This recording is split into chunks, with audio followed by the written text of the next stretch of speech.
Hey,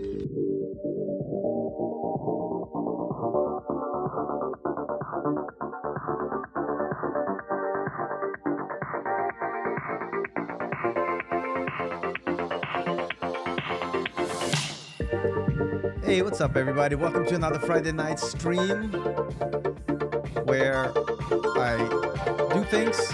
But welcome. So I stream Fridays and Saturdays. Friday nights, 9 p.m. US Central Time. Saturdays, 11 a.m. CST time. Friday night streams, I chat about coding and trying new things. And Saturday mornings, it's talk about what it takes to get hired. We can talk about resumes, all this other great stuff. But welcome, you amazing, awesome people. And whenever I stream on Friday nights, I don't expect getting many people. Again, my channel is fairly small, so I don't expect a lot of people to jump in anyway. But the reason why I decided to stream on Fridays is because I want to continue to explore things live and learn things live. And whenever someone is just starting out learning to code, I want to show a very realistic representation of what it's like learning to code, studying to code, because a lot of times, you know, you see somebody do something and they do it without any mistakes, everything is perfect, and you're just like, I can't do that. And so I want to show the more realistic approach of how, as a self-taught developer, I approach certain challenges. And then these Friday night streams, usually I code, build something, but I know that there's a lot of you know, different things going on. Everybody has different goals, and I decided that I'm gonna spend and explore data structures and just kind of learn and try to find out like real life world examples outside of, like, you know, just lead code. Like, when would you use a certain data structure? When is it going to be useful? And so that's what I wanted to explore today. But hope you all having a fun time. Let me know in the comments if everybody's doing great. I also started like streaming on Twitch. I know some people like it, you know, and so I just wanted to kind of share that out there. If some of you prefer watching stuff on Twitch, you're more than welcome.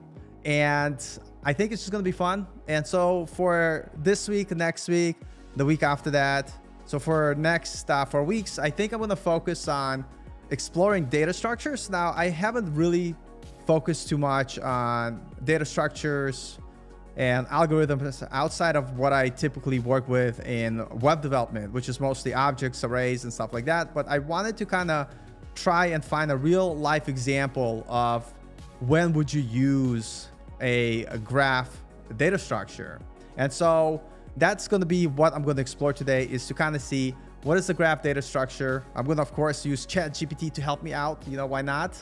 And we're going to see if I could figure out a use case for a hypothetical situation where a graph data structure will work. And so we're going to see if we could answer some of these questions today. And by the way, let me know if the music is blaringly too loud. We could, of course, fix it.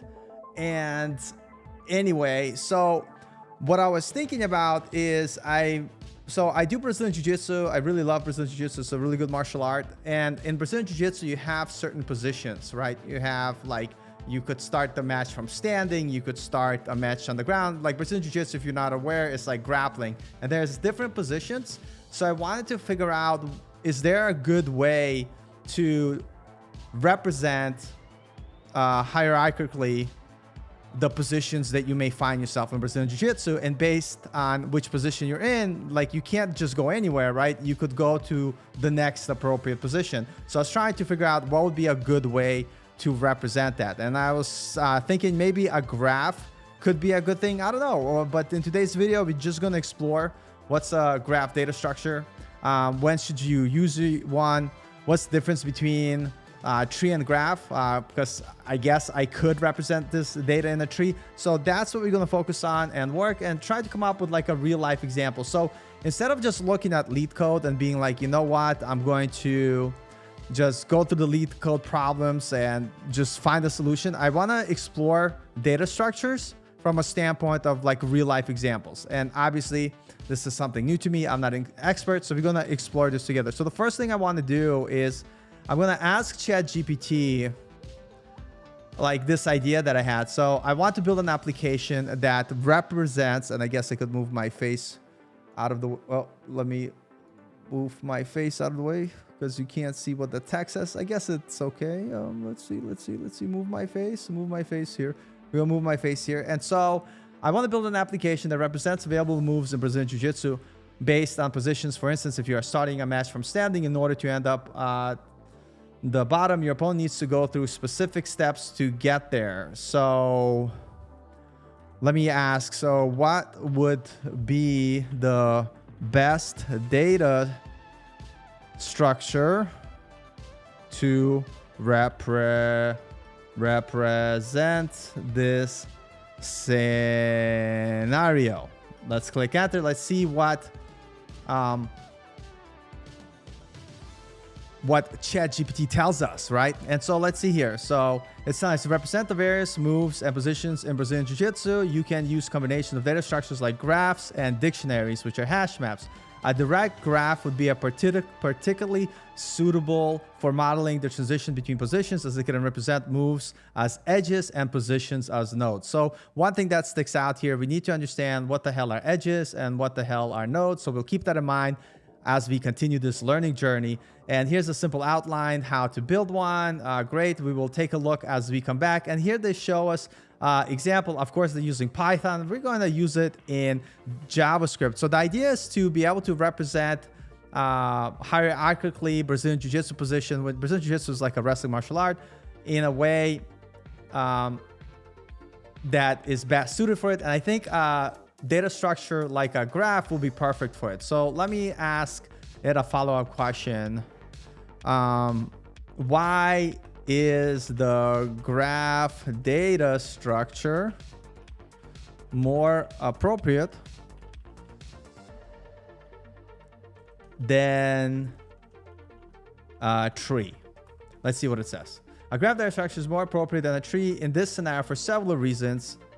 Because of flexibility. Graphs are more flexible than trees because they can represent a more complex relationship between nodes, where trees are more constrained in their structure. In Brazilian Jiu-Jitsu, a move from one position to another may not necessarily follow a strict hierarchy. And that is true. And that's exactly what I need to focus on. So we'll take a look at how to do that. Multiple moves may lead to the same position. And that's exactly true, because I did create this little graph here to kind of represent what I'm trying to achieve. So the idea is, so I have this hierarchy of positions in Brazilian Jiu-Jitsu.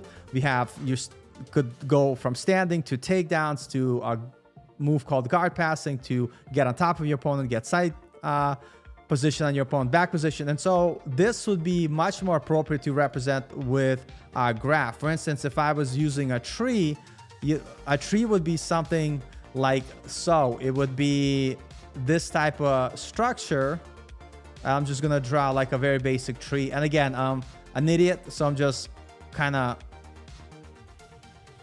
drawing things from my narrow understanding, but that's the whole point of these streams. I'm going to focus on Friday nights exploring different data structures, and instead of like looking at from the standpoint of lead code, we're going to take a look at it from the standpoint of trying to find real life examples of like using them in application. So a tree versus a graph. So this is a tree. So when you start from the, actually this probably won't be here. Let's go. A tree would be something like this, right? And so just to keep it simple. So in a tree, you have this downward flow. And so if you're using a tree data structure, there's no way going from here, right? From this point to this point, where in a graph, right? You will have the ability, let's say, to go here, to go here, you know, to go here, but you have many different directions that you could take based on where you are. And one of the things that we saw ChatGPT said, they talked about nodes and edges. And by the way, if you have questions, let me know. If you want to participate in chat, let me know. If you have any suggestions, want to ask me anything, because this is like me doing things at my house in real life, learning to code, sharing what I'm learning at the same time. But at the same time, I want to have a conversation with you. So if you have a question about anything, you could let me know. Even if it's to make fun of me, it's perfectly fine. And so the reason why graphs would be more appropriate is, unlike a tree, you're able to represent complex relationships between nodes where that is not possible with trees. So that's good. And then it talks about cycles. In a tree, there's no cycles. Each node has exactly one parent, and there's a single root node. However, in Brazilian Jiu-Jitsu, it's common for practitioners to transition between positions and cycles, right? So a tree, right, it doesn't give us the flexibility. So we took a look, multiple roots. Tree have a single root node. So that's kind of good to remember while I erase the tree representation. Okay, so that's cool. So we basically understand that for my use case, being able to represent Brazilian Jiu-Jitsu, hierarchy of moves, the best data structure for us is a graph. So that's cool that we figured out. So in summary, a graph is a more suitable data structure for modeling Brazilian Jiu-Jitsu positions. So here we decided that in order for me to represent Brazilian Jiu-Jitsu positions, the most appropriate data structure to use is going to be a graph. So let's kind of find out what is a graph and what are its parts. What's a graph data structure? Let's add that. Data structure.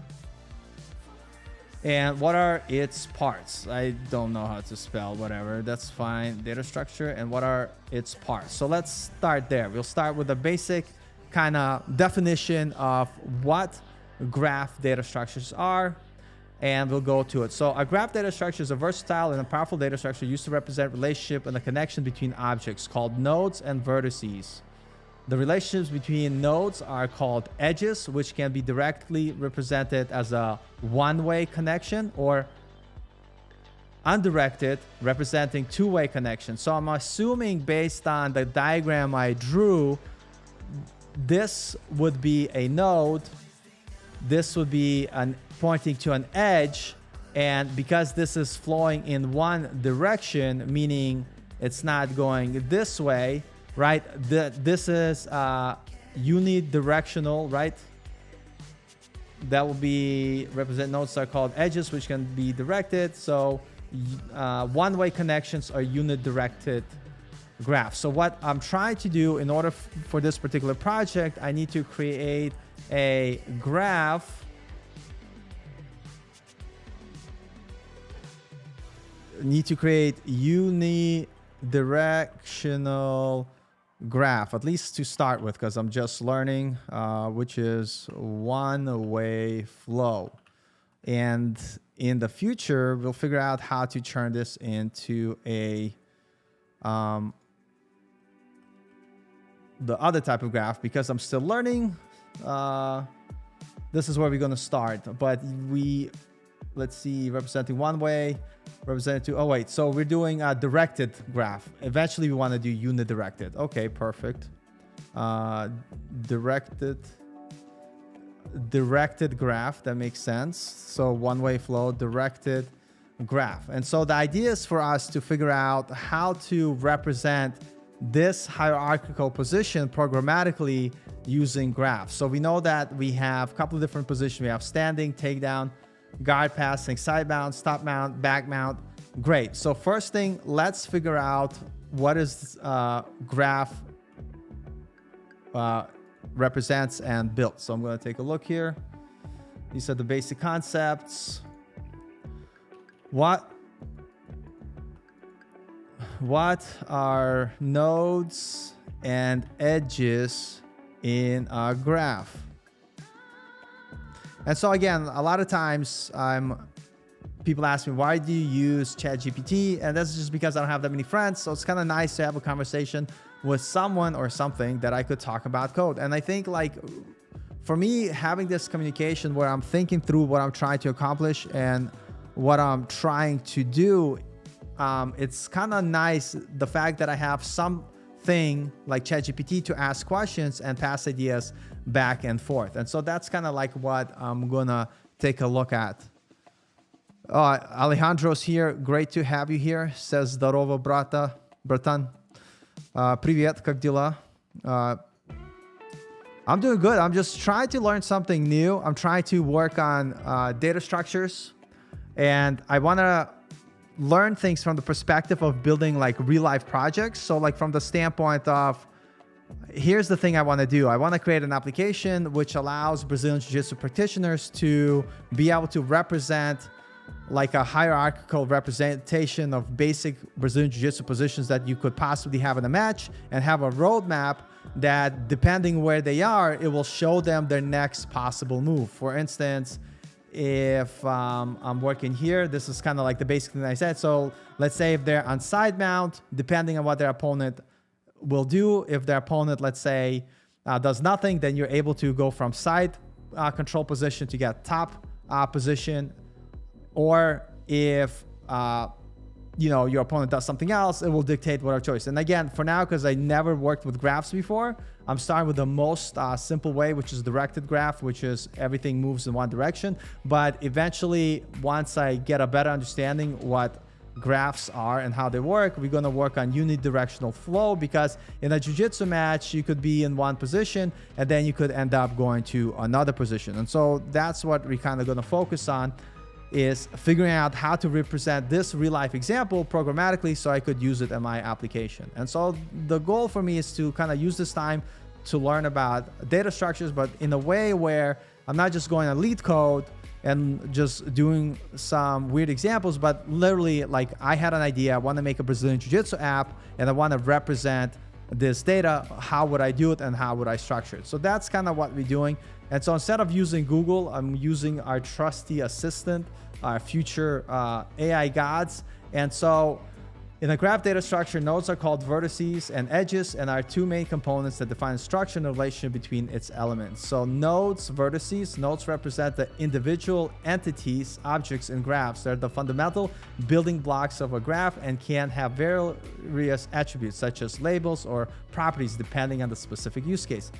Sounds good. And edges represent the relationship or connections between nodes in a graph. An edge connects two nodes, indicating some form of relationship between them. So based on reading this, I could go back to my graph and I understand that this is a node. Okay, that's not an arrow. So now I know this is a node. Come on. This is a node. And edges would be, this is an edge, right? And this is an edge. So that's fantastic. So now I know that a graph consists of nodes and edges. And edge, I'm assuming, will point to its nearest neighbor. So node, edge, nearest neighbor, right? Node, edge, nearest neighbor. So when we're representing these structures, we have to think about how would they be represented. So based on this, like if I kind of had to guess, and we'll ask ChatGPT to figure out, this could be an object, right? And let's say standing, that's because what I call it, would be a node, and the edges that it touches takedowns, and it touches guard passing. So let me make this greater. So as I'm guessing here, so that's how it would be represented. This would be an array. Up.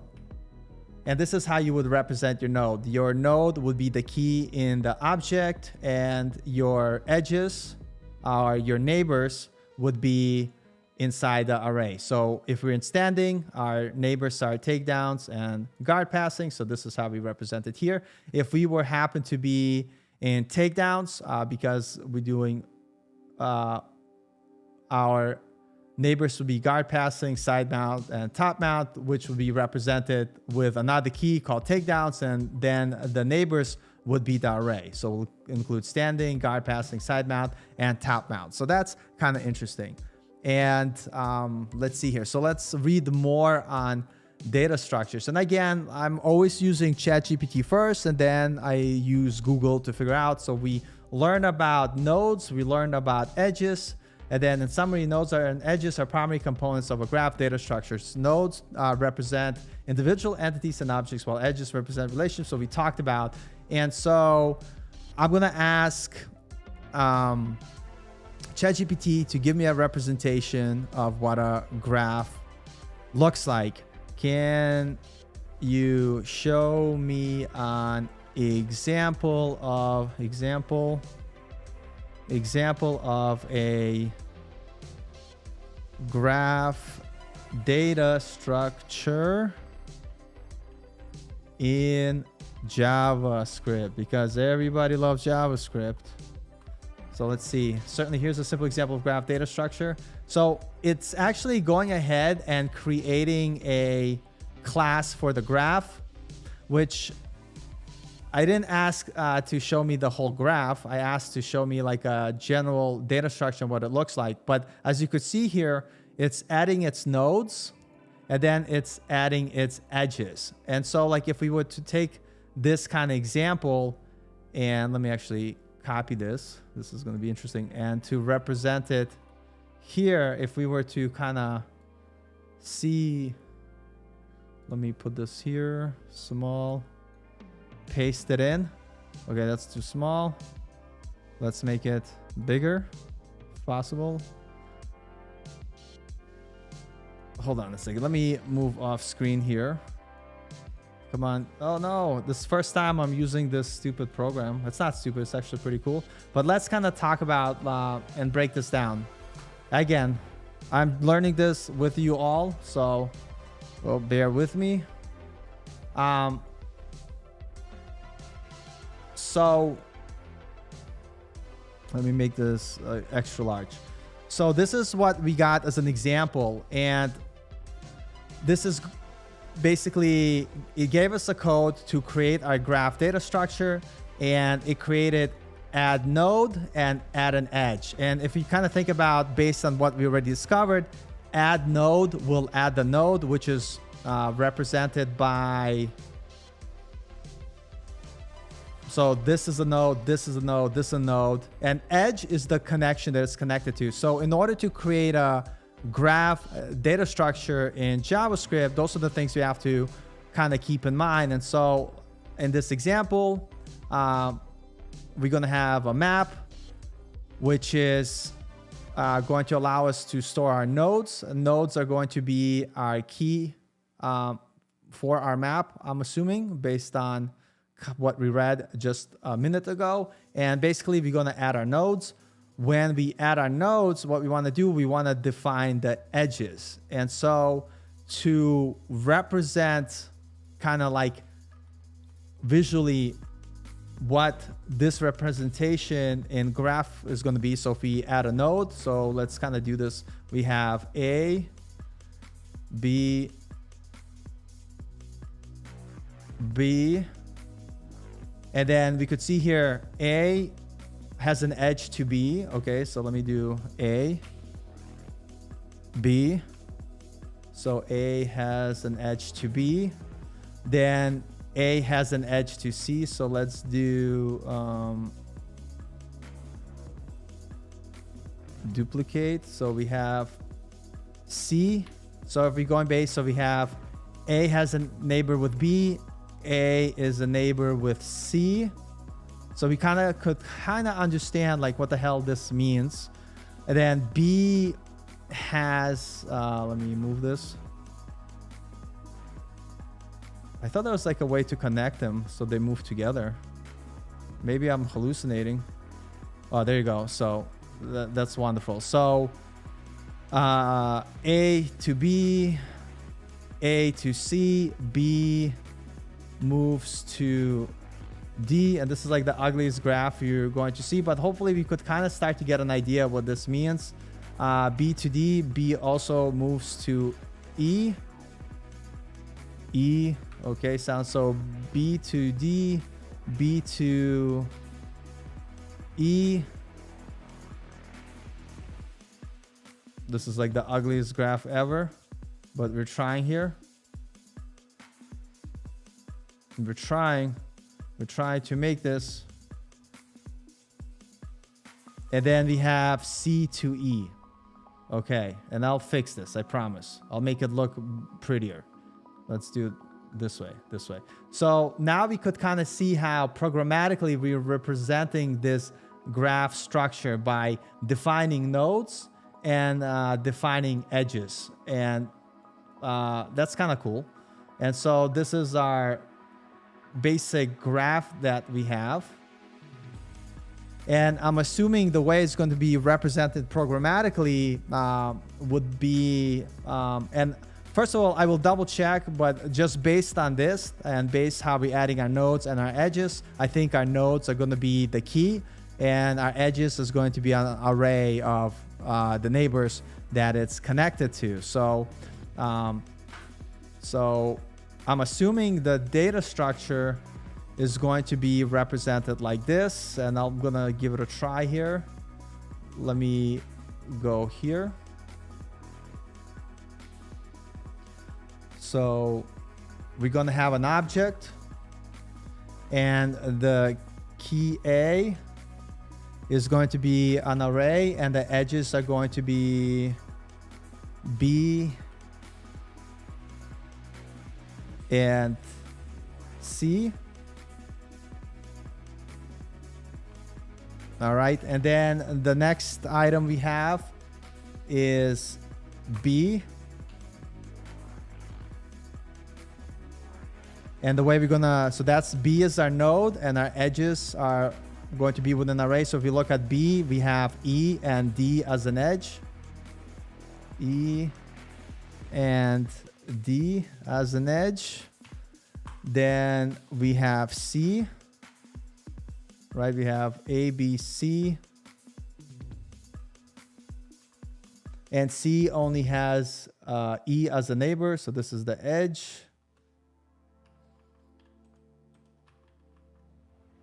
And this is, I think, how we would represent it. Then we have D, which is our node that we're on. So we're on D, and D doesn't, because this is one directional, D doesn't have any neighbors, right? Because we can't move back up because this is one directional way. So I'm assuming we just leave it blank, or do we put an empty array? I'm assuming we put an empty array to signify that that's not the case. And of course, don't forget your commas.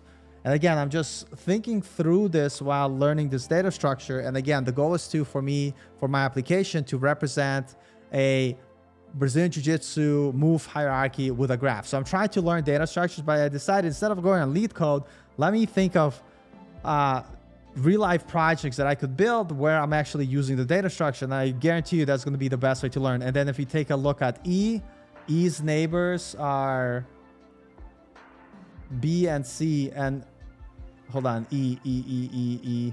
No, E doesn't have anything either because E is, again, one directional. So we don't have any neighbors here. If this was unidirectional, and I don't know how to represent that in a graph yet because I'm still learning, we're starting simple. So you could have directional and unidirectional. We're going to start with directional. So just for those of you who are starting out, what I wanted to do is I wanted to figure out how to represent Brazilian Jiu-Jitsu hierarchy of moves in a graph. And I didn't say that I wanted to be a graph, but I wanted to ChatGPT to kind of present to me what would be a good data structure. So it told me like, hey, maybe you should consider using a graph. So what we did is we kind of asked some questions to kind of learn about what graphs. So let's review what we have so far. And so what I did here is I started first with my general idea of how I wanted to represent my Brazilian Jiu-Jitsu moves and the nature of the flow that's going to be.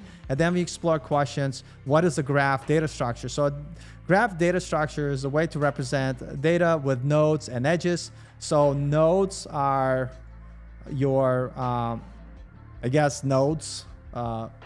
It's where you have your data, and edges are your kind of directions that point to the neighbor. So these are nodes, right? So standing is the node.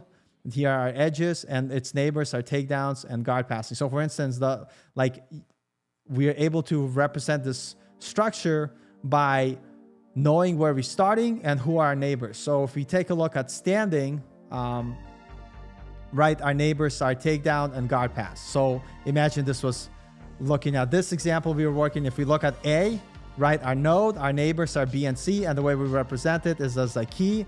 And then the array of our edges would be B and C because these are neighbors. And again, what I'm going to do, because again, I'm just kind of trying to figure this out. I'm going to ask ChatGPT, is the representation that I wrote here, is it correct compared to what is expecting of what it told us? Would the above would this represent the graph that you have shown me? And let me just add this and see what it says. The object that you've shown is almost correct. So I made some mistakes.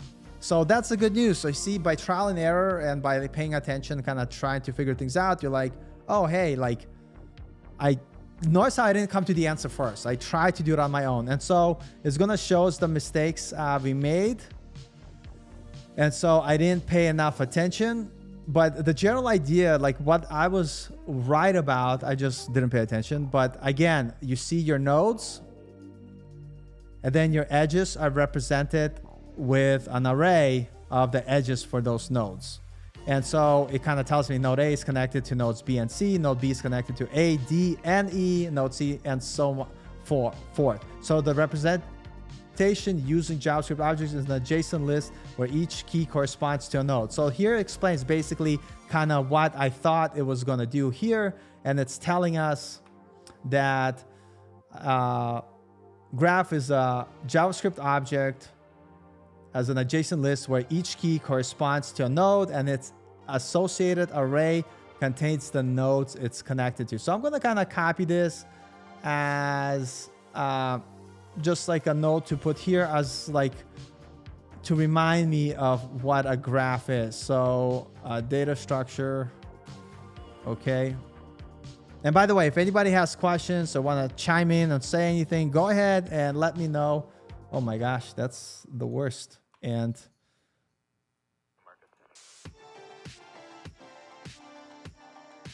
so, all right. So this is kind of, let's make this different color. Nope. I don't know, but I like pink. It's fine. So notice how I'm like exploring the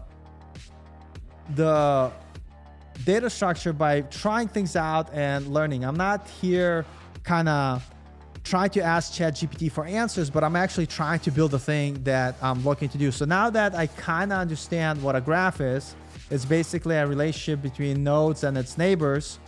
And we understand how to represent it now. We know that it's made out of nodes and edges, and we understand how to represent it through basically it's object where the key is the node and the associated array with it is the edges or its neighbors. So that's good that we know this. So now next step for us is to kind of try to ask ChatGPT to kind of help us implement a basic graph. And so let's take a look here.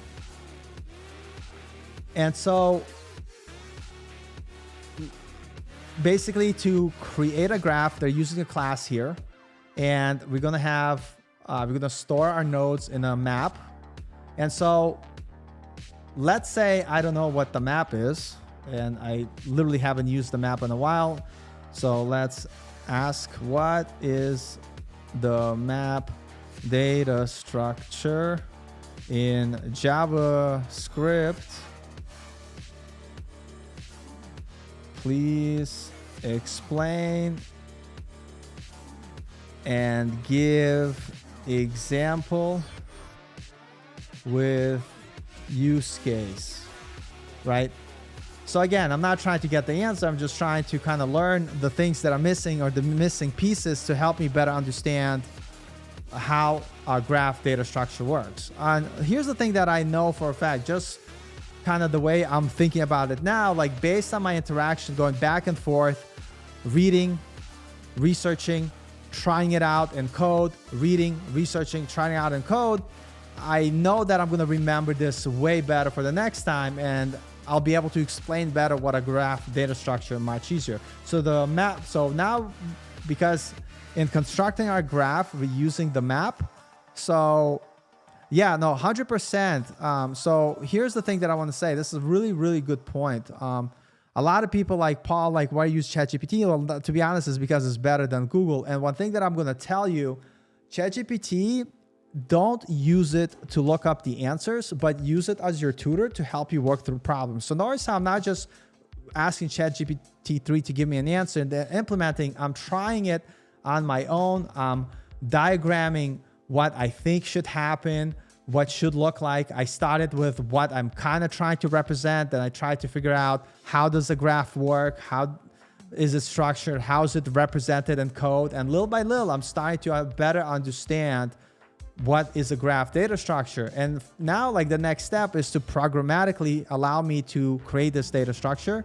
And so ChatGPT gave us an example of how to do that. And what I'm doing is I'm not just blindly copying, but I want to make sure that I go through like every line in this code and I understand what it's doing. So we're going to store our nodes in a map. So our next step was to figure out what a map is. Hey, Jose, hope you're having an amazing Friday evening or day, wherever you are. We're just chilling, having fun here, learning about graph. So I decided I'm going to try to learn and explore data structures by trying to build real-life applications rather than looking at lead code. So what I'm trying to do is represent Brazilian Jiu-Jitsu, like hierarchy of moves. And I'm trying to figure out how would I represent this programmatically. Dude, this is amazing comment. I'm in a university, my teacher sucks, so I learned from GPT and scored more than 12 in every subject out of 20. That is amazing. So here's the thing is like, this is what I like about ChatGPT, regardless that some of the times it'll give you wrong answers and sometimes you have, like, I'm not blindly using the things that ChatGPT tells me, like I am exploring them in code and I am trying them out, right? Like here I have an example that I tried before. I'm trying to use these, like what I'm learning and testing it out, seeing what errors I get. And I think this active learning is the best way to learn. So a lot of people, you know, kind of say like, oh, you're cheating using ChatGPT. No, it's like you talking to a professor at school. It's like me talking with ChatGPT, except I'm getting the answers that I want to the questions. ChatGPT is not a human. It's not going to get upset with me asking stupid questions. It's not going to be mad at me. It's not going to tell me to go home and stop asking questions. So this is amazing. Yeah, and absolutely right. And so I'll tell you this exactly what I'm doing right now, Jose. That's a great point. And I kind of started alluding it to it. And I'm sorry if I can't pronounce your name. I'm going to guess that's Japanese. So he says it gives wrong answers like for hexadecimal additions, but luckily I knew how to do it and corrected it and then gave the real answer 100%. So Jose, here's the thing that what I do is I see what ChatGPT tells me and I literally test it inside a code editor and see if it fails and it works. And if it doesn't work, like I'll try to figure out why. And you could ask ChatGPT follow-up questions to get what's done. And if I really, really get stuck, like my final result would be, let's go to Google and not Gmail. I don't know. Like I always, for work, my email blows up. And so I always open my emails automatically. But let's say graph data structure. So I could go to Google and try to kind of get additional resources. My kitty cat is chasing a big fly, but I'm sorry, buddy. You're gonna, oh my gosh. She's like, I see that fly over there. I want to kill it. Nope. You have to take it easy, relax. Let's not kill anything. And so we could look stuff up, right? And kind of see and read the documentations and whatever. But to me, this used to be my first resort to kind of look at this, right? And use Google. But I find it that this is like boring because it's one directional conversation. So what I do instead, I don't look at Google. I go ahead and just start having a conversation with ChatGPT. And then I try all the things. Oh, well, Harsh, nice to meet you. That's the thing with YouTube. You have no idea who you talk about, but Harsh, nice to meet you. And welcome. Great to have you here. And so, yeah. And so basically what I do is I have a conversation with ChatGPT, even if it gives me the wrong answer, because I'm critically thinking about what it's explaining to me and trying to make sense and understand why the things work. I am able to eventually deduce that, hey, the thing it told me is wrong because it didn't work. And let's figure out how to make the fix and get it to work. So, and that's kind of what we've been doing. And so looking at this example that it gave us, for instance, this is what I'm saying, like let's test it. So this is showing us how to create a graph. We're going to create our nodes, new map, and store that in nodes. This is referring to our class, so we'll have access to nodes from our class. And so just a refresher, I asked ChatGPT to tell me what is a map. And so a map is a data structure in JavaScript, which is a collection of key value pairs, where each key is a unique and maps a single value. It's similar to regular JavaScript objects, but with some important differences that make it more suitable for certain use cases. Some key features of map data structure include preserving the insertion order of keys. Unlike regular objects, map maintains the order in which keys are added. So that means we're going to, so basically a map is like an object, but whenever we insert a key, it's gonna preserve the order. That's pretty good. And it's allowing us to have its values as keys, which is what we need, while objects are limited to strings or symbols. Okay, map allows any value to be used as a key, which is cool. So I'm assuming you could even, I haven't tried this, but I'm just guessing maybe you could use objects. Oh, I guess you can. Functions, objects, that's pretty cool. Which is, and it also has convenient method for common operations such as set, get, and clear. Nice. And here it shows us kind of examples of being able to take and create a map of users, and it kind of, we're setting 1, 2, 3. I'm assuming this will be the keys and the value. So when you do set, you provide the key, and then afterwards you provide a value. So for instance, based on what we know is before we even implement a graph data structure, we could play with maps. Where's my code? Here we go. Let's open a new thing. So we could do const graph, and that would be a new map, I'm assuming. And if we wanted to, and let's do console.log map, not map, graph, console.log graph. And so we don't have anything in there yet. And let me make this bigger. So we don't have anything in there yet. And so we know with the map, we have the set method. So if I wanted to represent this simple structure, what I would do is I would pass the key or the value, and then an array that would represent my node. So the key value would be the node, and then the edges that point to its neighbors are going to be an array of neighbors. So let's go check it out. So we could do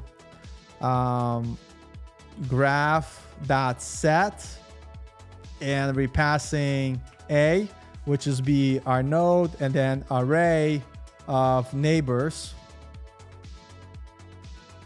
Well, the neighbors are not going to be A. What are the neighbors? B and C. So we're going to do B and C. And like, check this out. Here we are. We have our map. We have our key A, and then we have our array. I'm kind of interesting. So how would you get?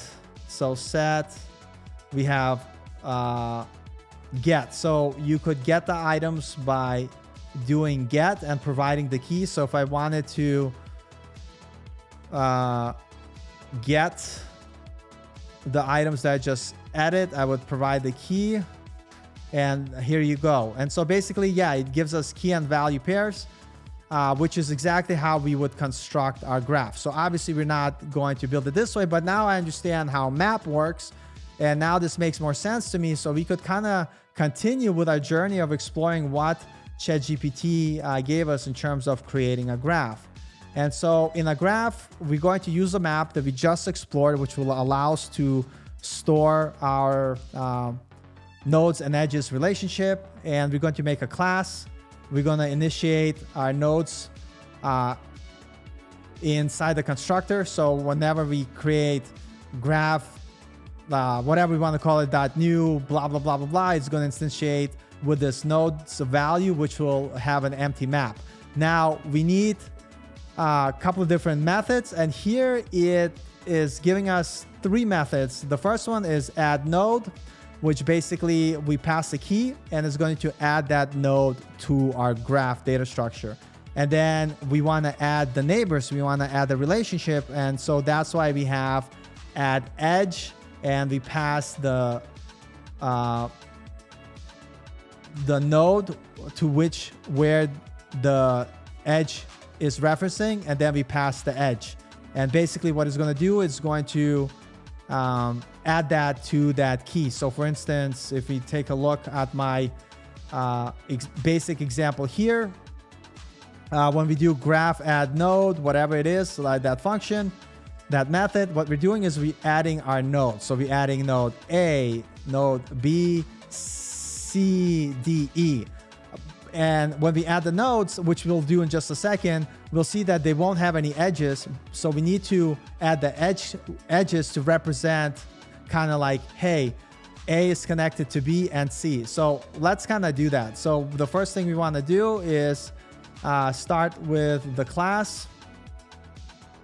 And again, a good practice, by the way, you could do this, by the way, check this out. I could click copy the code, copy and paste. I don't ever watch to do that because, believe it or not, by typing and trying things out, you're actually kind of helping yourself to remember things. So we're going to kind of manually do this. So we know we need to have a class, and this is going to be a graph.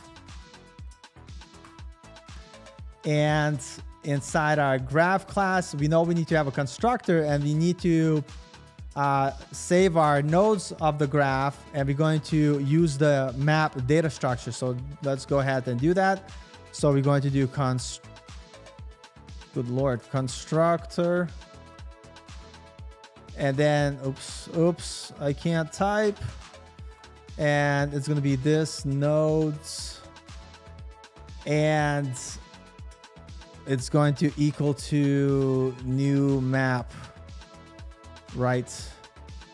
And I'm sure I messed up, but that's okay. This is the point of not having to, so it should be a capital M.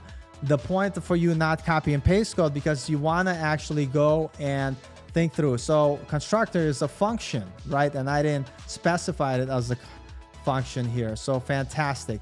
So now we have our constructor, and what we could do const test equals new graph, right? I'm assuming, yep. And if we console log test, let's see what we get. And we console log our test, and we get an empty nodes, which is, this is where we defined it. And our map is blank. That's why we don't see anything. So let's create our next method, which is add node. And that will take a key. And we're going to check if this node key exists. And if it doesn't, we're going to go ahead and add that node to our nodes. So we want to do add node. It takes a key. So let's do add node. That's going to take a key. And then we're going to do if, and we're going to check. And then because we're using a class, use the this keyword to refer to our nodes. So if I want to reference nodes that I called in the constructor, I wouldn't do this. I have to say this dot nodes. And what we want to do has basically checks for the key. So the key that we're passing. So if the key already exists, there's no point of adding that node. Yeah, and like I do JavaScript. That's all I do. You know, I mean, I suffer by doing JavaScript. So we need to check if it has the key. So we have if node that has, we're checking the key. And if the key doesn't exist, what we want to do is we want to add that new key to our nodes.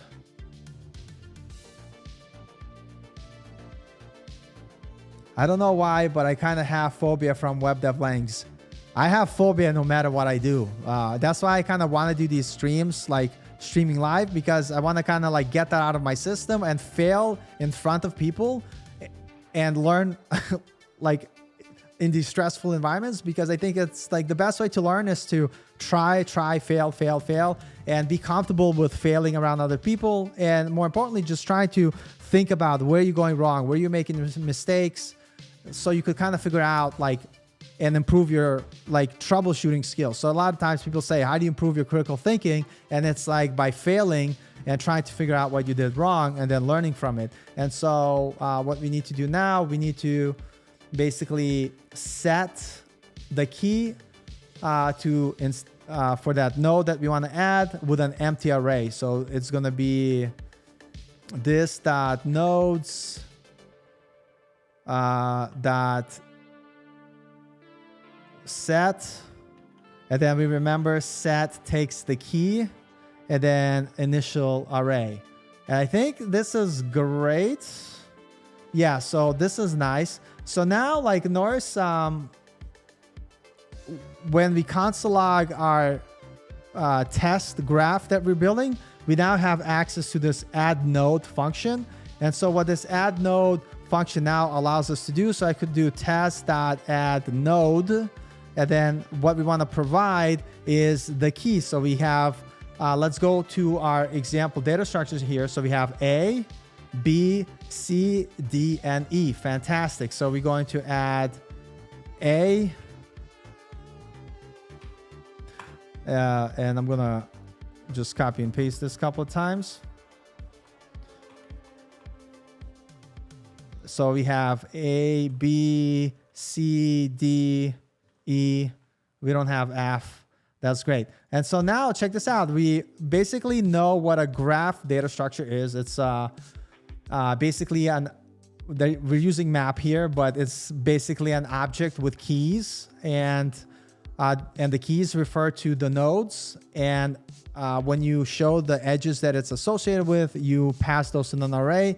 And so we know that. So check this out. We're able to add our nodes. So for nodes, we have A, B, C, D, E. And now we need to incorporate our next function, which is add edge, or point to the neighbor. I don't know what they call it. So add node, they called it literally add edge. And so what we're doing, we're going to pass the node. And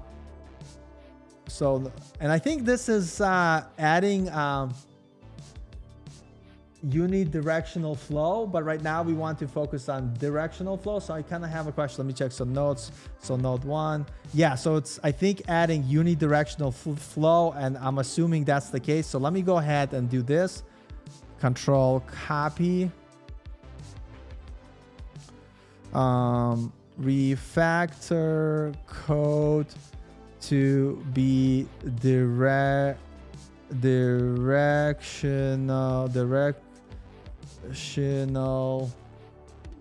only. And let's put this here. Did I put the wrong thing? So here it is. So to modify the previous provided graph class to be directed, because this is kind of like what we started with as a simple example. And so the idea here, when you add the edge, in our previous example, it was showing us adding a unidirectional flow, but for now, we're literally going to keep it directed flow and work on that. And let's see here on the comments. Harsh saying, I know a lot of languages like C, C++, Java, Python, Kotlin, C#, but what you think I should master to get hired as I am in the last?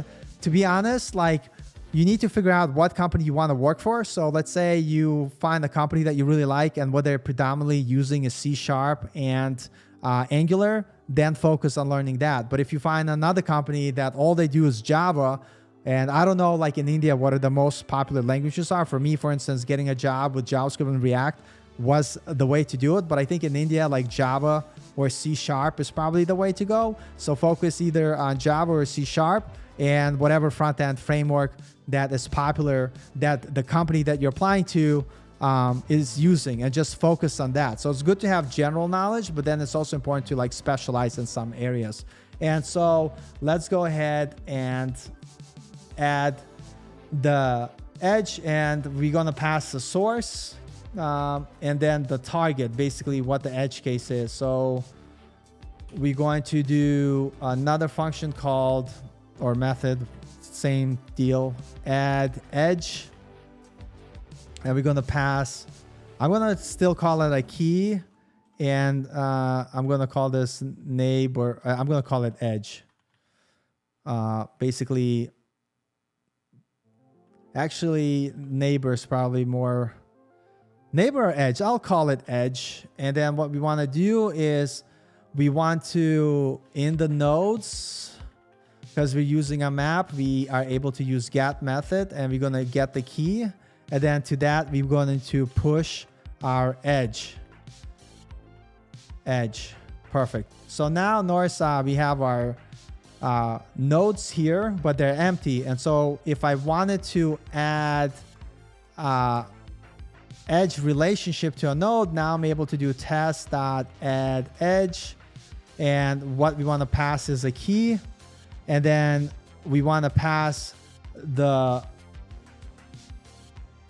edge or the neighbor of that item. So let's look here. So we have A. And so A has two edges. It has C and B. So let's go ahead and do that. So we have C test.add edge A, and it has B. Fantastic.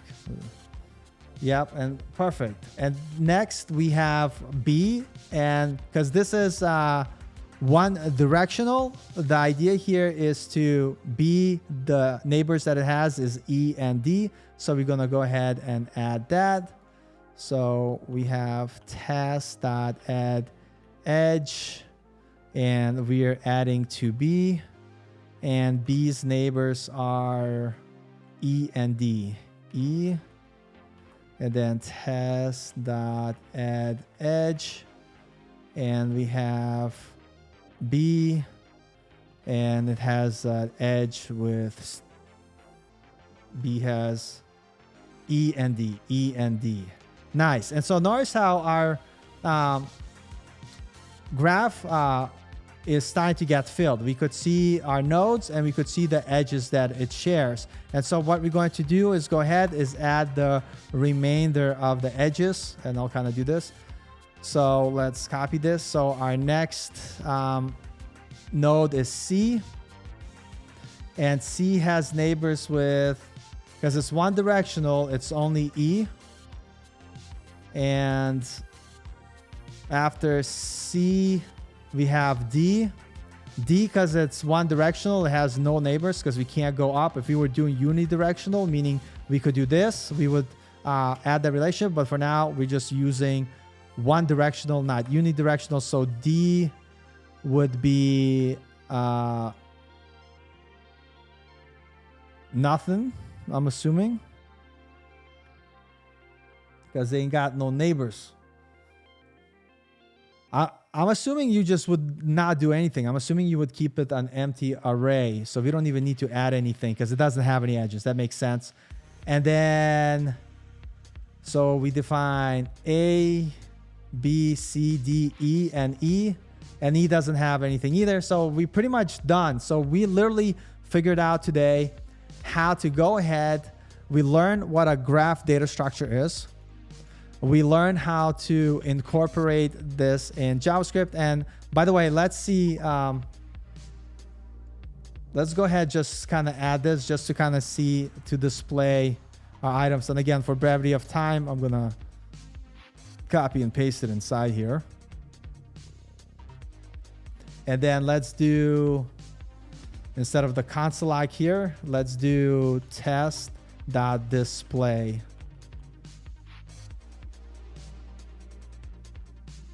And notice how here we have a representation of our graph. We have our nodes A, B, C, D, and E. So here are our nodes A, B, C, D, and E.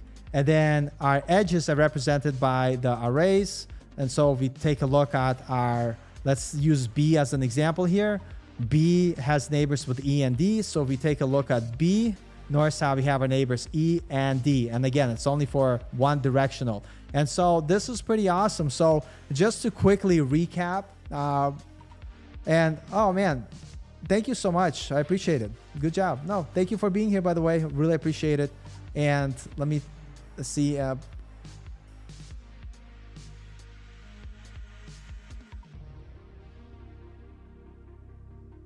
Yeah, that's wild. You know what I would say? Like, go and find a company that, for instance, you're like, you know what? Like, this is gonna pay my bills. It's gonna pay me a bigger salary. And on your like, and I know it's hard to find free time, but on your free time, go ahead and try to build something yourself, build something cool.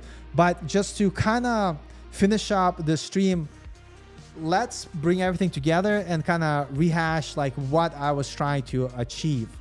So what I wanted to do is build an application for Brazilian Jiu-Jitsu students. Brazilian Jiu-Jitsu is a martial art like wrestling, which has different hierarchical positions depending where you are. So for instance, if you're standing, to get to a certain position on the ground, there's a certain number of paths that you have to take.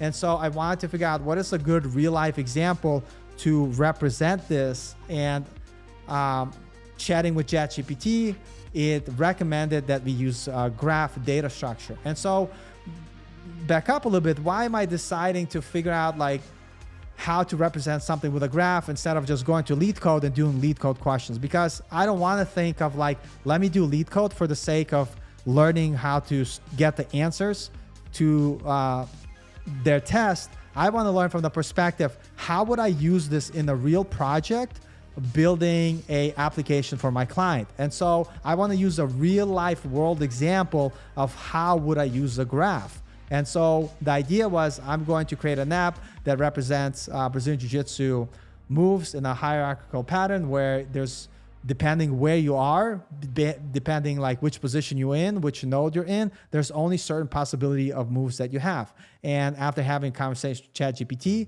it told us that a graph would be the best thing. Then we asked some follow-up questions to define what a graph is.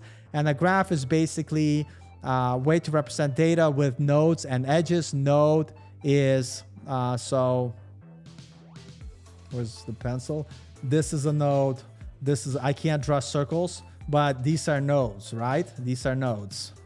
And edges are the things that point to the neighbors, to the relationships. So if this is a node, this is the edge. This is an edge pointing to that relationship.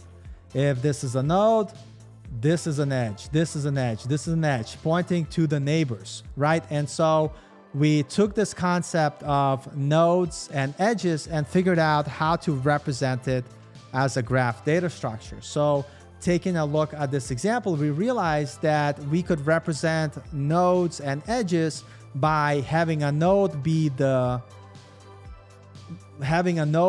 key in our object. In this case, we're using maps because it's just better for our use case, but you could use an object. And each node is a key, and each edge is represented by an array with the associated items. And so that's kind of what we learned. We learned, hey, if I want to create a graph, it is represented with nodes and edges. And then we look at an example of what the data structure looked like, and we figured out a way to be able to create this data structure.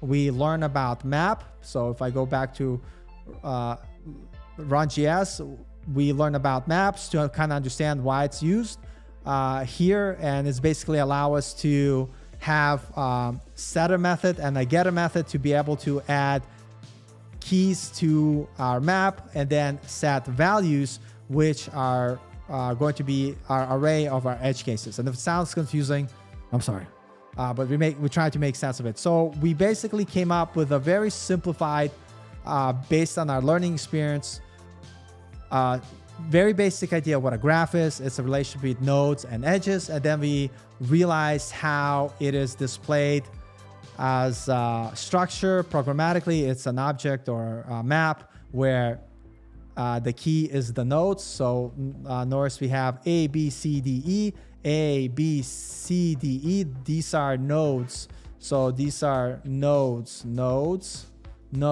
And then the nearest neighbors, the edges here, right, are represented by the values in the array. So if we look at A here, the node, the edges are B and C. And the way we represent it programmatically is by having key value pairs. A is the node, and the array will contain all the relationships to the edges. And once we figured out what the data structure was, we were able to programmatically create a class to which we added methods that allow us to add nodes and edges. So we created a method called add node, which allows us to add our node, which could be our kind of like we represented with A, B's, and C's, for instance. And then we could add our edges, which will add the reference to its neighbors, right? So A is the node, B and C, it's the edges. And so now we created this data structure that allows us to represent a graph. And now I could finally, hey, what's up, web dev? Cody. Cody's amazing. By the way, Cody released an amazing course on Gumroad. If you're looking to build a SaaS product using Next.js and all the modern technologies, if you have the link, you could literally throw it in the chat because it's a great course. I'm actually going to take it because I'm very curious because it's teaching how you build your SaaS image icon generating app. It's pretty sick. But yeah, like I decided that on Friday nights, I'm going to just explore like data structures. And so instead of though, like I thought like, how could I do it? Should I go on lead code? And should I focus on exploring data structures by just grinding through lead code, or actually think of like what real life projects can I make, which showcase a real life example of how to use the data structure. So my example is I wanted to figure out how to, because I'm really into like Brazilian Jiu-Jitsu, and I wanted to figure out how to represent Brazilian Jiu-Jitsu hierarchy of moves. Like for instance, like you could start from standing and there's like different positions like takedown, guard passing, regardless, like if you don't know what it means. But the idea is the best way to represent the hierarchy of Brazilian Jiu-Jitsu moves is actually using a graph. So I talked to ChatGPT about it to kind of learn more about graphs. I realized that a graph is basically consists of nodes and edges. Nodes and edges are your relationships to its nearest neighbors. Then we kind of figured out like how would that be represented in JavaScript. So it's an object with a key value pairs where a key is the node and the array of is the edges or the neighbors that it points. For instance, A would be the key and the edges would be B and C. And right now this is like not unit, it's like one directional way. And then we explored it a little bit more and we learned how to construct a basic graph. And the two methods that we incorporated is how to add a node and how to add an edge. And we tested it with our simple example. And now what I'm able to do, by the way, now to kind of go back and implement this kind of to my jiu-jitsu example. And so for instance, instead of test, I'm going to say BJJ Brazilian Jiu-Jitsu graph. And now because we understand what a graph is, we know that we have to have this concept of nodes and their edges relationships. We could start to build this graph, add edge, add node, and I'm just going to go through the example that I showed here. So my jiu-jitsu example was we have standing, and then we have takedowns. I'm not gonna do like the whole thing. Giraffe graph dot add node. And so again, like I'm a slow typer, standing, the hell did I say, takedowns. So I'm able to start adding my nodes, downs. Just let's see BJJ graph. And so I'm able to start to add to my graph. So we're adding our nodes. So let's do, I could just, the power of copy and pasting, copy. So we have standing, takedowns, guard passing. Again, you don't need to know what this means, but basically I am representing Brazilian Jiu-Jitsu, which is a grappling sport, positions in a graph data structure to kind of, because depending on which position you're in, you will have certain determinate type of moves that you could do. So then we have side mount, top mount, and back mount. So we have side mount, top mount, and back mount. And I'm not going to go through all of these, but you guys get the gist. So we added our nodes, and the next thing we want to do is add our edge cases for our nodes. So if you look at standing, it points to takedowns and guard passing. So what we want to do is now use our BJJ graph. Actually, like, I know it's hard to see because it's all like on the bottom here. I'll do it like this. We want to do BJJ graph, add edge. And what does that method take? It takes the node that we want to associate it with and the edge that we want to point. So we're going to go from standing, and standing is associated with takedowns and guard passing. So let's go takedowns, and then, dude, Paul, you got to spell right. Here we go. And let's go ahead and do takedowns and guard passing.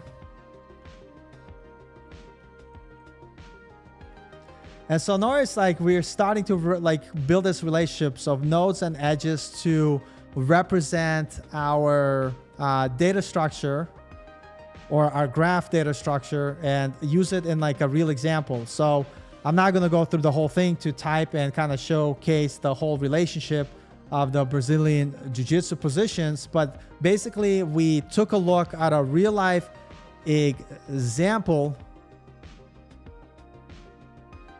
Why am I on the left side of the screen? Because I was blocking important stuff on the right side of the screen. I know, like, I could just as easily move myself, and to take less space, I could make my head smaller. But yeah, I was when I started the stream, I was like blocking stuff.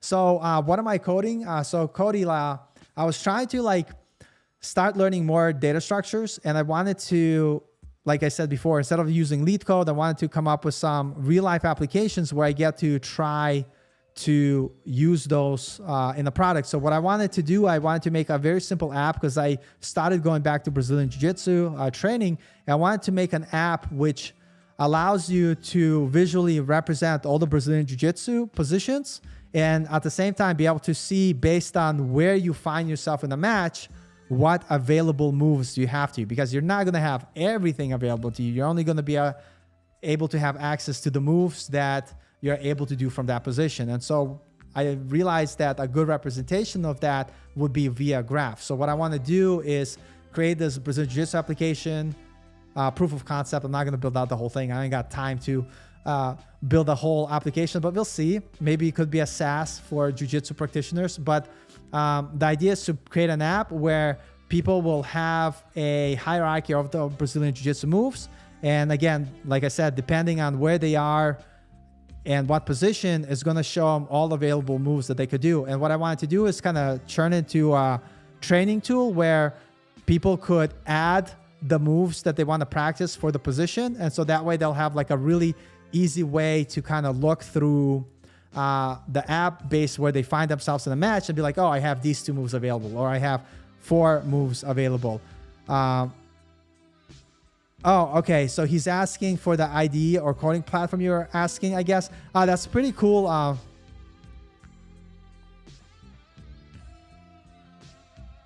Yeah. Oh, yeah, I'll tell you in a second. So here's, I've been using Run.js.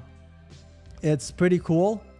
It allows you to basically have a node playground where you could just test things out.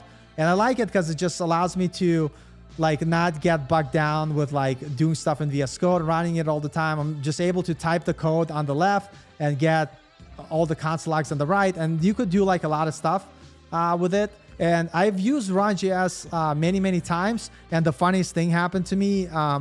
They actually reached out and said, hey, like if you want, here's an affiliate link for you. So I don't have that link ready today, so don't worry about it. But if you want to check it out, just literally go to runjs.app website, try it out. The free version pretty much does like a lot of stuff.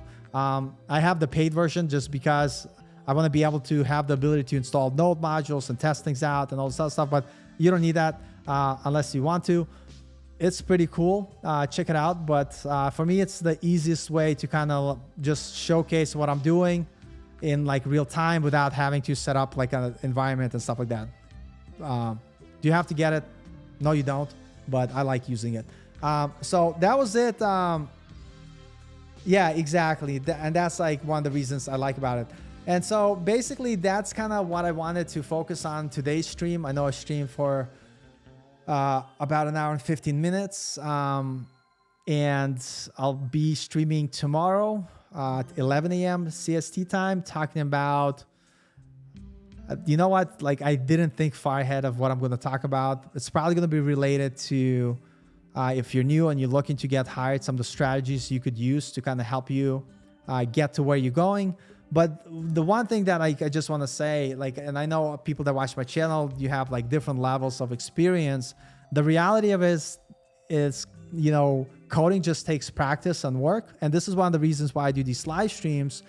Even though I'm not like the best programmer, I just want to show the real approach of like what learning coding is like, right? It takes time. It's hard. You're going to run into bugs. I use ChatGPT because it's like having a personal tutor to be able to bounce ideas from. Yeah, Harsh, good seeing you. Take care.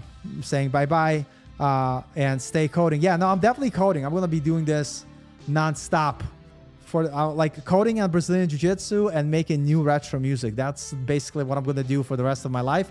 But I wanted to like do these Friday streams to kind of give people a realistic expectation of what it's like coding. And it's not glamorous sometimes. And it's not like what you see, these hype videos. This is why I like Web Dev Cody's channel, because there's no hype. It just talks about the reality of coding, teaches you some really good stuff, and it is what it is. He works as a developer. That's his main job. And I kind of like and encourage people to have, if you're going to be watching YouTube, of course you can watch YouTube for entertainers, but if you're looking to get hired, find people that you could look at to be your role models. So if you are a role model to be a YouTuber, find Travesty Media, like amazing person, but he's a YouTuber. Yeah, he does amazing coding tutorials, but hasn't been working in this industry, and he's the best, by the way, but he hasn't been working in the industry at a job. He has his own business.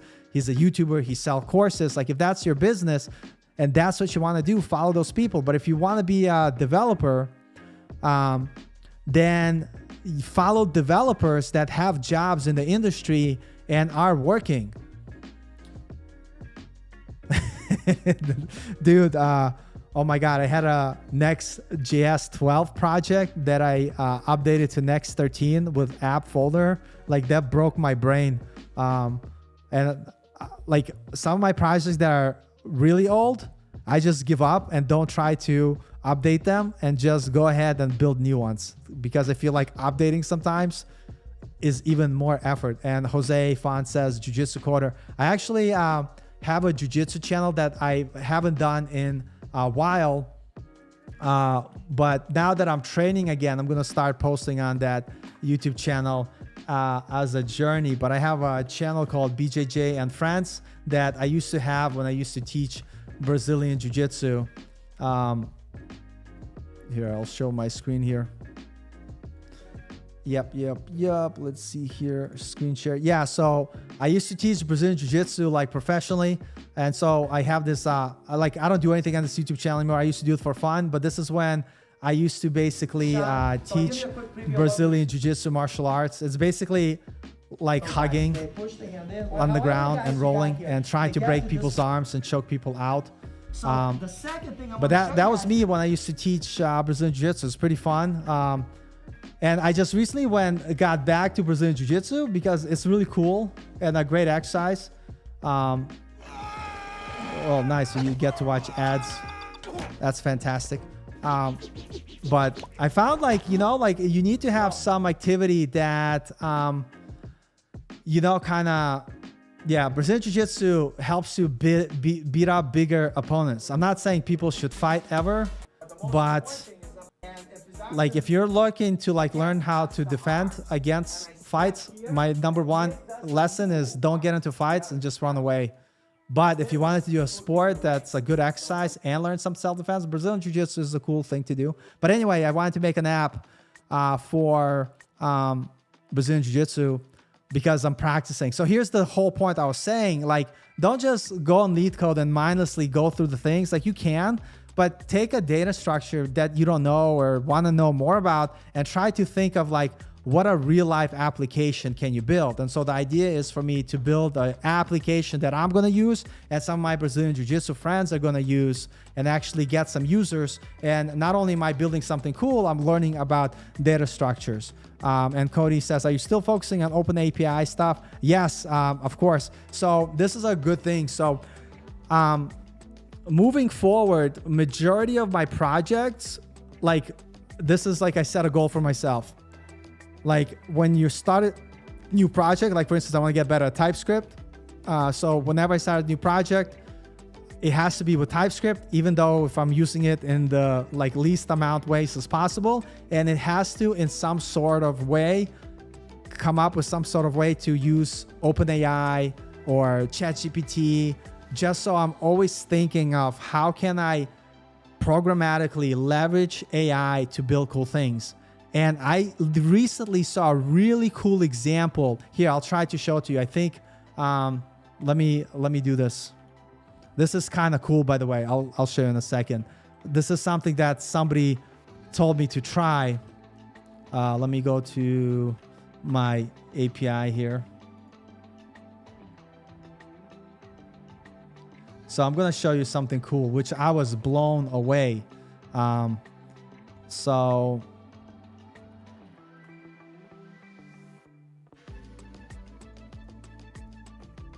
Is it post? I don't remember what the hell. I'll share my screen in a second. Oh no. Oh, I have to go. I think I'll share my screen in a second. I just gotta figure out where the thing is at.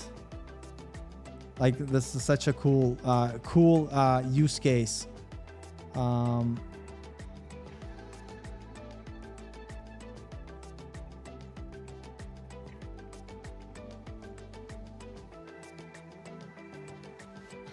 Oh man, I need to pass key. Here, I'll show you. God damn it, I messed up already.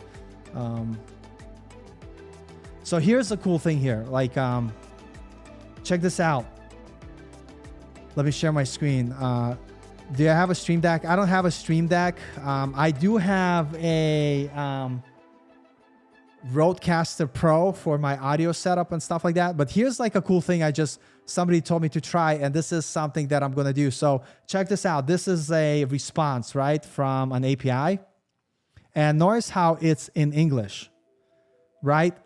So the idea was to create a middleware where whenever someone hits an API, you're able to pass the language that you want.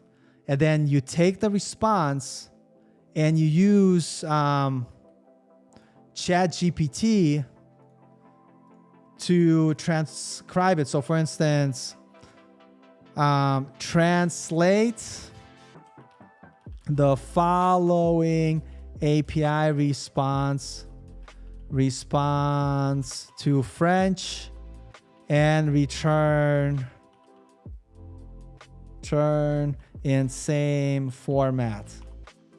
And check this out. I passed that response. Notice it's in English. I click send.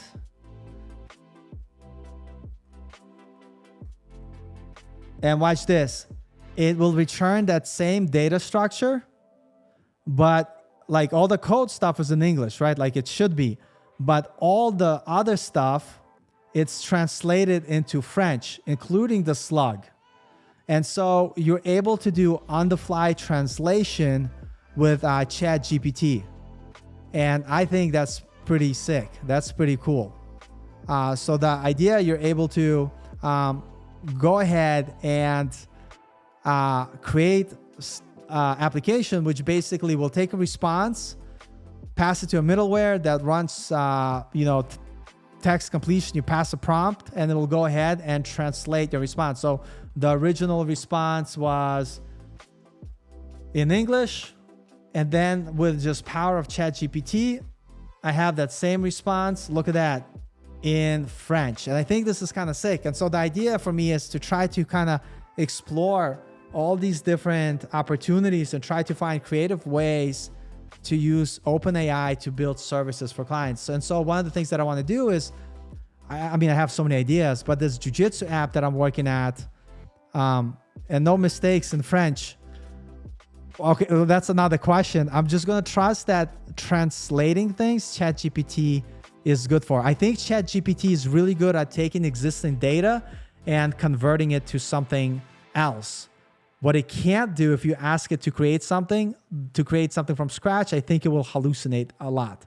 But yeah, like I'm just gonna guess that French is on point, because from everybody I talk to, like ChatGPT is really good at taking data in one format and converting it to another. And I think there's so many interesting apps you could come up with and ideas. So what I want to do is create a Brazilian Jiu-Jitsu like learning app where people get like share moves. They could have them like they could choose the moves that they want to focus on and have like this idea of having a journal, and somehow want to figure out what is a cool use case to use ChatGPT to have them have a discussion about jiu-jitsu. And one thing that I started exploring, I didn't get too far into it, but there's this idea of text embedding where you could give more context to prompts.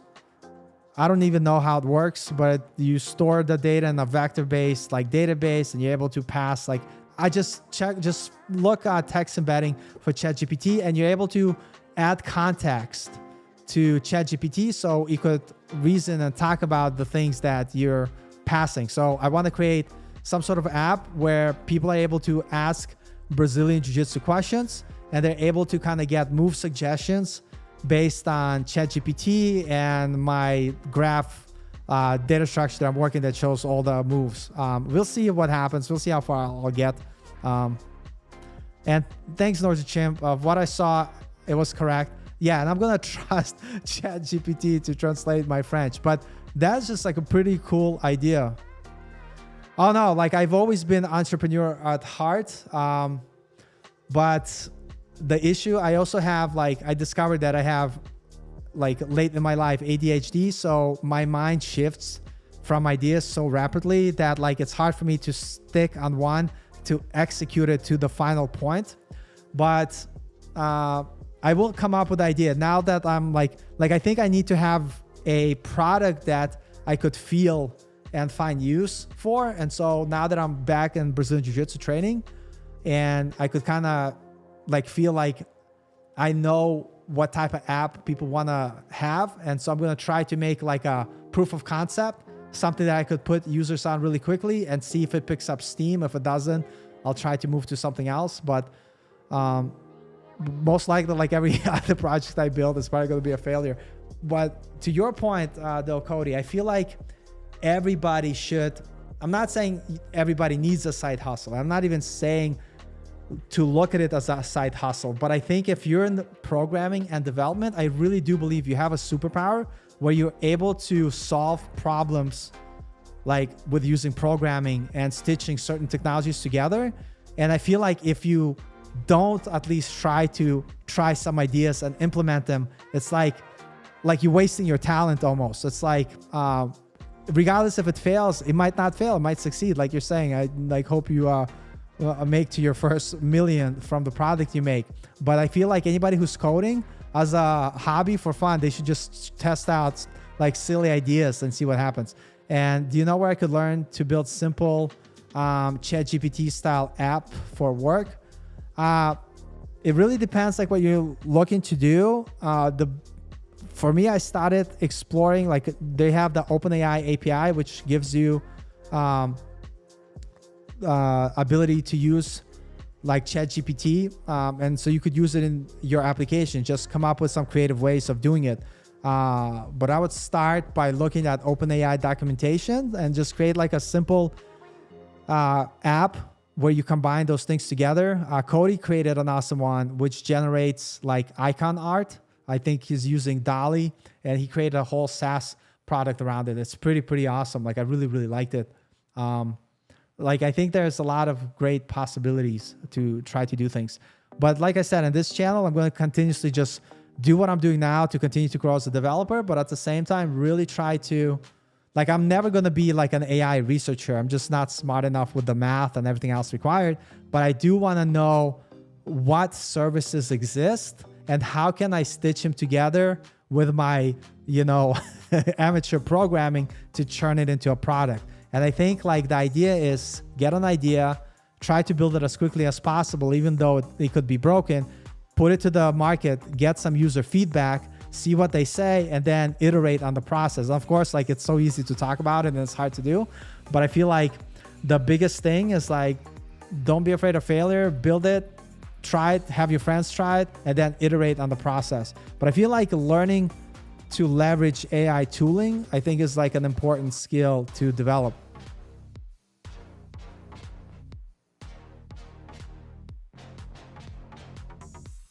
To be honest, I really like your idea, and I think it's 100% possible. So you'll be able to take a transcript from YT video, convert it to another language, train the voice. So you could 100% do that. Like with everything your AI speech to a new language, if that's even possible. I guarantee you, like, so we have a way to get transcript using Whisper, OpenAI. We have a way to convert it to another language using text completion that ChatGPT offers. I guarantee you, like I haven't explored, but there's a Discord channel. I'll have to find it what it is, which basically shares voice training models that you could use. And I think there's already stuff available online anyway, that you could train a voice. And you could definitely do that for sure. I didn't look into it. I know everything you mentioned is 100% possible to stitch together. 100%. That is a brilliant idea. You could literally do that. Actually, 100%. Because with my app that I showed you, which transcribed videos and turns them into blog posts, you're like halfway there. You literally, yeah, that's exactly. You could totally do that. So all you need, you use Whisper AI to transcribe your YouTube videos. Then you would take that transcript and you would use the model that Fireship reference, train it on your voice, and then just pass the transcript from Whisper. And you could do that automatically. I'm sure you could write the script. Like, that's a great idea. We should try to do that. That's like a good idea for your next stream. Yeah, let's build it 100%. Let's do it. I'd love to come on that stream and do it with you. Like, I love your streams, like always, and by the way, I keep web dev Cody. I remember watching his channel. He had like 12,000 subscribers. He just hit 100,000. It's so amazing. Congratulations. Well earned, well deserved. I'm so happy like to see your success. And I really appreciate it. I love everybody on YouTube that does really good. But when I watch channels like Dorian Develops, Dorian is awesome. He's a good dude. He's an entertainer. He makes really good content. But honestly, to me as a developer, it's not relevant in any way. And when I see someone like who does straight up coding content and gets the same amount, like, and hits over 100K, I feel so excited and proud, because I feel like YouTube needs YouTube needs those real developer. And I'm not saying some YouTubers are not real developers, I'm just saying it is, you definitely 100% worked your ass off, 100%. And like, I'm so glad you got there. But to me, like, to me, like when I see your channel, I'm like, Cody's fighting the good fight. He's not making, I'm using this in the most like nicest way to say, trashy clickbaity content just so people watch this YouTube. You just make the content that you want that is educational, and it's literally all coding, and it's just so good, and it's pretty awesome. And so one day maybe my channel will be there, but it's no rush.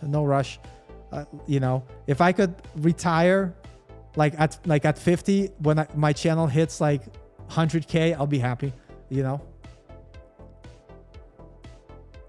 Yeah, no, seriously, if that. No, but yeah, I always love coming on your streams, and it's always fun, and really appreciate it because it helps me because you get to introduce me to your viewers, so I really appreciate it. Thanks, Cody. I really appreciate it. And I just realized I'm not putting the comments on the screen. But I wish your channel would pick up some. Yeah, I'm gonna start doing more shorts. They've been helping. I'm gonna continue to be more consistent with content. I think it's just be consistent on shorts and be consistent on content, like so people know what to expect, and just keep grinding it out. But I'm definitely starting to see more increased users than before doing shorts. So that was like a really grateful tip you gave me. So we're just going to keep at it, keep working. I mean, I'm not going anywhere unless life decides to tell me not to do this. I'm going to keep doing this because this is like a great way for me to learn as well as engage with the community and teach stuff. Yeah, so it's pretty cool. Yeah, but let's build that thing. Let's build the YouTube auto transcriber translator. Yeah, like that would be amazing. And by the way, that's actually a really legitimate service. Think of like how many YouTubers my cat is like in front of the camera, but think of how many YouTubers want to like have a tool that will make their content accessible to someone with another language. I think that's like a really cool idea you had. It's really good. My cat wants to attack the camera. No, kitty cat. No camera attack. Oh. I have the balcony door open, and so all these flies fly in, and she just loves chasing him. So she jumps on my table, and then she tries to like jump on top of the ceiling to attack the flies. And I'm like, no. Yeah. Replace audio dubs overs entirely. That'll be like really cool. I think that's a good idea. We should like look into that, how to build it. And we could build like a very simplified version, like a POC, just to kind of see what the process. But I think like using some transcribe. The only thing that I found with like OpenAI Whisper, I think if you pass a video that's longer than 5 minutes, it's going to like complain. So I need to figure like there's other services that you can use.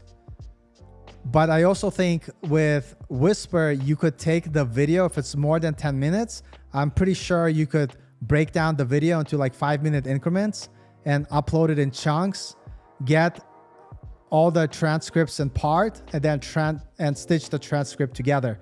So that way you don't have to rely on like Amazon Translate, which is probably a little bit more expensive. I mean, I don't know the pricing, but yeah, that's a cool idea.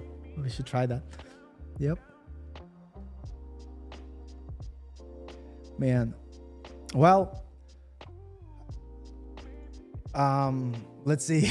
I don't think I have anything else to say. I really like talked my brains out, but I hope those of you who did stick around got to watch me painfully discover graphs, and we found a pretty nice use case of how to work. And I'm gonna, for next like 3 streams, I'm just gonna continue explore, at least for next stream on Friday, I'm gonna continue exploring graphs as a data structure.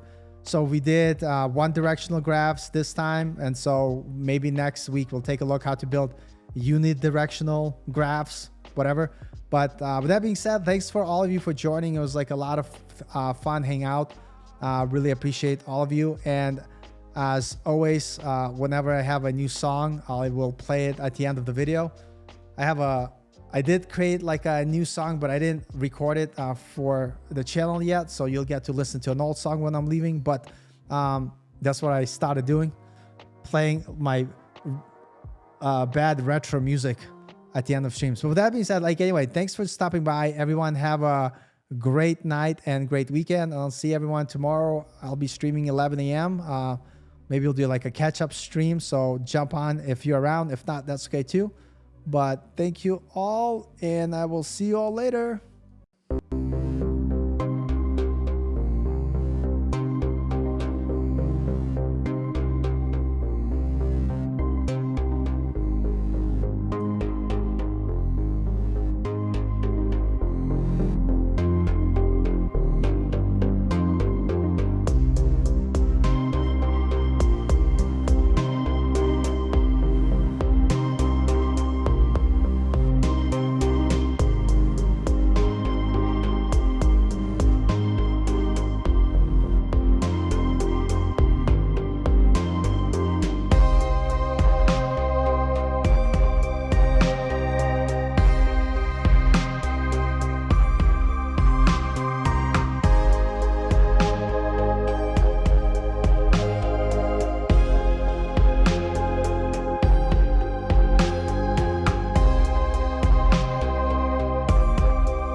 Thanks for watching, and I'll see you in the next one.